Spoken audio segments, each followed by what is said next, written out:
కళ్ళు తిరిగి పడిపోయిన సుమిత్ర, దీపే తన మనవరాలని నిజం తెలుసుకున్న శివనారాయణ అసలు ఇదంతా ఎలా జరగబోతుందనేది ఈ వీడియోలో తెలుసుకుందాం. వీడియో చివరి వరకు స్కిప్ చేయకుండా చూసేయండి. వీడియో నచ్చితే తప్పకుండా లైక్ చేయండి.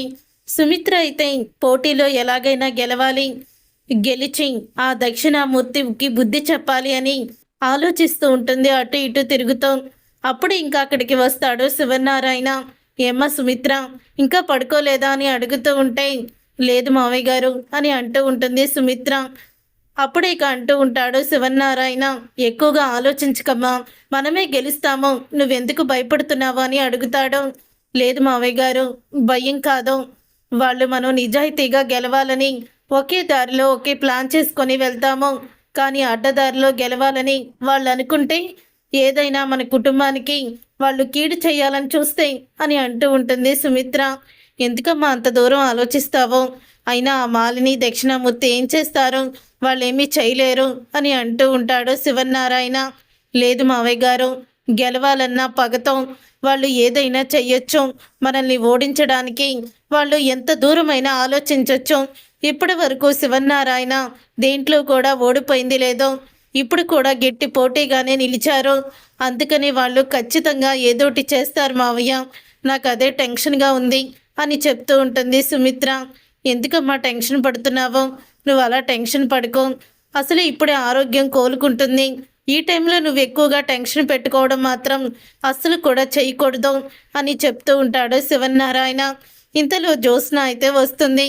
అప్పుడే ఇక జ్యోత్స్న, ఏంటి మమ్మీ, ఎందుకు నువ్వు అంతలా ఆలోచిస్తున్నావో, మనమే గెలుస్తాము, ప్రతి విషయంలో కూడా బావ మనల్ని ఓడిపోయేలా చేయడం, గెలిచేలాగానే చేస్తాడు అని కార్తిక్ని పొగుడుతూ ఉంటుంది జ్యోత్స్న. నాకు కూడా దీప కార్తిక్ మీద చాలా నమ్మకం ఉంది, వాళ్ళు కంపెనీ పరువుని పోగొట్టరు, ముఖ్యంగా కార్తిక్ మావయ్య గారి పరువుని తీయడం అని చెప్తూ ఉంటుంది సుమిత్ర. అప్పుడే ఇక ఆ మాట విని, నన్ను కూడా చేర్చి మాట్లాడటం లేదు, నువ్వు అందరూ కలిసి మనల్ని గెలిపించవచ్చు అని మమ్మీ ఒక్క మాట కూడా అనకుండా బావని దీపని మాత్రమే సమర్థిస్తూ వాళ్ళని పొగుడుతుంది. అంటే నేను అనవసరమని అనుకుంటుంది. ఈ దెబ్బతో ఆ దీపని పక్కకు పెట్టి మళ్ళీ జ్యోత్స్న అనే గొప్ప అని మీ అందరి నోటితో అనేలా చేస్తాను అని జ్యోత్స్న అయితే అనుకుంటూ ఉంటుంది. ఇంతలో సుమిత్ర ఫోన్ రింగ్ అవడంతో అప్పుడే సుమిత్ర ఫోన్ లిఫ్ట్ చేస్తుంది. ఫోన్ లిఫ్ట్ చేసి సుమిత్ర ఇలా అంటూ ఉంటుంది, ఎవరు అని అడుగుతూ ఉంటే, నేను మాలినిని అని అంటూ ఉంటుంది మాలిని అవతల వైపు నుంచి. అప్పుడే సుమిత్ర, నువ్వా, నాకెందుకు ఫోన్ చేశావు అని అడుగుతూ ఉంటే, ఏం నీతో మాట్లాడకూడదా సుమిత్ర, ఎందుకు మమ్మల్ని దూరం పెడుతున్నావో, అంత పెద్ద తప్పు మేమేం చేశామో అని అడుగుతూ ఉంటుంది మాలిని. జరిగిన విషయాలు అన్నీ కూడా నీకు తెలుసుకు కూడా నువ్వు ఇలా మాట్లాడుతున్నావంటే అసలు ఏం చెప్పాలో కూడా నాకు అర్థం కావడం లేదు అని సుమిత్ర అంటుంది. పాపం బాగా ఫ్రస్ట్రేషన్లో ఉన్నట్టున్నావు, ఎక్కడ ఓడిపోయి మళ్ళీ మేము గెలుస్తామో అని భయమేస్తుందా అని అడుగుతూ ఉంటుంది మాలిని. ఓటమి అంటూ ఎరగని మా మావయ్య గారు ఓటమిని అంత ఈజీగా ఎందుకు ఒప్పుకుంటారు, చెప్పారు కదా నిన్న ఖచ్చితంగా గెలిచే తీరుతాము అని, అలాగే గెలుస్తాము అని అంటూ ఉంటే ఆ మాట విని అప్పుడే ఇక మాలిని అయితే నవ్వుతుంది. గెలుపు ఓటములు మన చేతుల్లో లేవు సుమిత్ర, ఆ పైవాడు ఎలా రాస్తే అలా జరుగుతుంది అని అంటూ ఉంటుంది. అయితే ఆ పైవాడు మా మావయ్య గారి పేరే రాస్తారు, ఖచ్చితంగా మా మావయ్య గారే నెగ్గుతారు, ఆ నమ్మకం నాకు గట్టిగా ఉంది అని చెప్తూ ఉంటుంది సుమిత్ర. సరే సుమిత్ర, నీ లెక్కలు నీకుంటాయి, నా లెక్కలు కూడా నాకు ఉన్నాయి, నేను కూడా ఏం చెయ్యాలో అన్ని ఆలోచనలోనే ఉన్నానులే అని చెప్తూ ఉంటుంది మాలిని.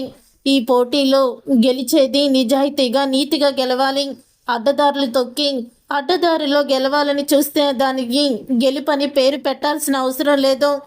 ఆల్రెడీ ఓటమిని ఒప్పుకొని ఎక్కడ ఓడిపోతామని భయంతో గెలుపుని వెనక్కి లాగితే అది కూడా ఓడిపోవడమే అవుతుంది అని అంటూ ఉంటుంది సుమిత్ర. అవును సుమిత్ర, నువ్వు చెప్పింది కూడా కరెక్టే, అయినా నేను ఇప్పుడు గెలుపు ఓటముల గురించి కాదు, మాకు ఈ పరిస్థితి వచ్చినందుకు నేను పగ తీర్చుకోబోతున్నాను అని చెప్తూ ఉంటుంది. అప్పుడే ఆ మాట విని సుమిత్ర షాక్ అయిపోతూ ఉంటుంది. నేను ఏ విధంగా పగ తీర్చుకుంటానో నీకు తెలీదు, నిమిషానికి నాలో మార్పు వచ్చేస్తుంది అని అంటూ ఉంటే ఆ మాట విని అప్పుడే సుమిత్ర షాక్ అయిపోతూ ఉంటుంది. ఫోన్ పెట్టేశాక సుమిత్ర అయితే మాలిని మాటలన్నీ గుర్తు చేసుకొని సడన్గా తను కళ్ళు తిరిగి పడిపోతుంది. తను సడన్గా కళ్ళు తిరిగి పడిపోవడంతో అప్పుడే అక్కడే ఉన్న అందరూ కూడా షాక్ అయిపోతూ ఉంటారు. ఇంతలో శివనారాయణ డాక్టర్ హారికకి ఫోన్ చేయండి అని అంటూ ఉంటాడు. అప్పుడే శివనారాయణ డాక్టర్ హారికకి ఫోన్ చేయమనేసరికి కార్తీక్ అయితే ఫోన్ చేస్తాడు. ఫోన్ చేసిన తర్వాత డాక్టర్ హారిక అయితే వస్తుంది. వచ్చాక అప్పుడాక అంటూ ఉంటుంది, సుమిత్రని టెస్ట్ చేసి అసలు ఈవిడ ఎందుకు ఇంత టెన్షన్ పడుతుంది, తనకి బీపీ కూడా ఎక్కువే ఉంది, తన్ని ఎక్కువగా టెన్షన్ పెట్టే మాటలు చెప్పొద్దని చెప్పాను కదా అని అంటూ ఉంటుంది హారిక. అప్పుడు ఇక కార్తీక్కి దీప ఫోన్ చేస్తుంది, పోటీకి టైం అవుతుంది బావా అని. ఇక కార్తీక్ అయితే వెళ్తాడు. జ్యోత్స్న వెళ్దాం, టైం అవుతుంది, అత్తయ్యని చూసుకోవడానికి తాతయ్య ఉన్నారు కదా, ఇప్పుడు మన కంపెనీ పరువు కూడా మనం నిలబెట్టాలి అని కార్తీక్ జ్యోత్స్నాని తీసుకొని వెళ్తాడు. ఇంతలో పారిజాతాన్ని కాఫీ తీసుకురమ్మని చెప్తాడు శివనారాయణ. తర్వాత ఇంజెక్షన్ చేస్తుంది సుమిత్రకి. అప్పుడే ఇక సుమిత్రని తిడుతూ ఉంటుంది డాక్టర్ హారిక, మీ ఆరోగ్య రీత్యా మీరు ఎక్కువగా టెన్షన్ పడకూడదని ఎన్నిసార్లు మీకు చెప్పాను, ఎందుకు నా మాట వినిపించుకోకుండా ఇంత టెన్షన్ పడుతున్నారు అని అడుగుతుంది.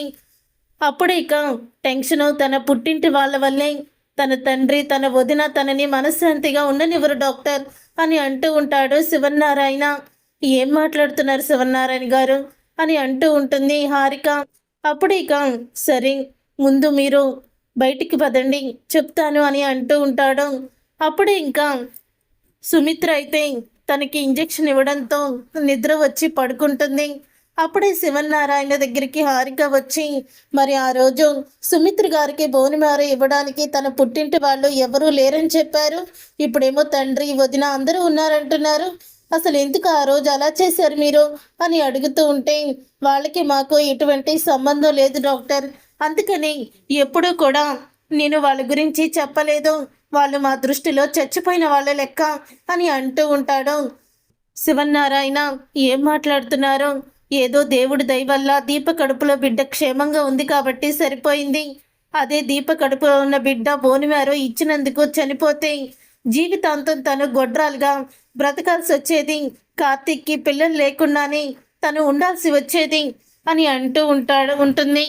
అప్పుడు ఇంకా హారిక, ఇక డాక్టర్ హారిక మాటలు విని ఒక్కసారి శివనారాయణ షాక్ అయిపోతూ, బోనిమారో ఇచ్చింది జ్యోత్స్న కదా, మీరేంటి దీప ఇచ్చింది, తన పాపని కోల్పోయేది ఇన్ని చెప్తున్నారు అని అడుగుతూ ఉంటాడు శివనారాయణ.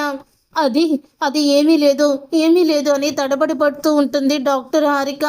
ఏదో నా దగ్గర నిజాన్ని దాచిపెడుతున్నారు, ఆ నిజం నాకు తెలియకపోతే నా మీద ఒట్టే అని శివనారాయణ అనేసరికి అప్పుడు ఇక డాక్టర్ అంటూ ఉంటుంది, నిజంగా మీకు ఒక విషయం చెప్పాలి, అసలు సుమిత్రకి బోనిమారో ఇచ్చింది ఎవరో కాదు, దీప, జ్యోత్స్న మీ మనవరాలు కాదు, దీపే మీ సొంత మనవరాలు, ఈ ఇంటికి వారసులు, తను మీ రక్తం అని నిజాన్ని బయట పెడుతుంది. అది విని ఒక్కసారే షాక్ అయిపోతూ ఉంటాడు శివనారాయణ.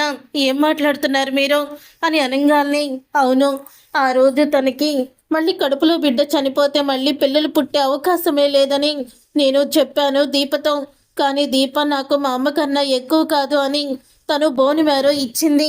ఆ రోజు జ్యోత్స్నాకి ఏదో చిన్న ట్రీట్మెంట్ చేసి తను కోమాలోకి వెళ్ళిపోయినట్టు మేము చేశాము, ఇదే జరిగింది అని అంటూ నిజాన్ని బయట పెడుతుంది హారిక. మీ ఇంటి అసలు వారసురాలు దీప శివనారాయణ గారు, తర్వాత ఈ జ్యోత్స్న వచ్చిందంతే అని అనడంతో అప్పుడే ఇక ఆ మాట విని షాక్ అయిపోతూ ఉంటాడు శివనారాయణ. చూసారుగా ఫ్రెండ్స్, రాబోయే కథలో ఖచ్చితంగా ఇలాగే జరగబోతుంది. మరి ఇలాగే జరగాలని మీరైతే కోరుకుంటున్నారా?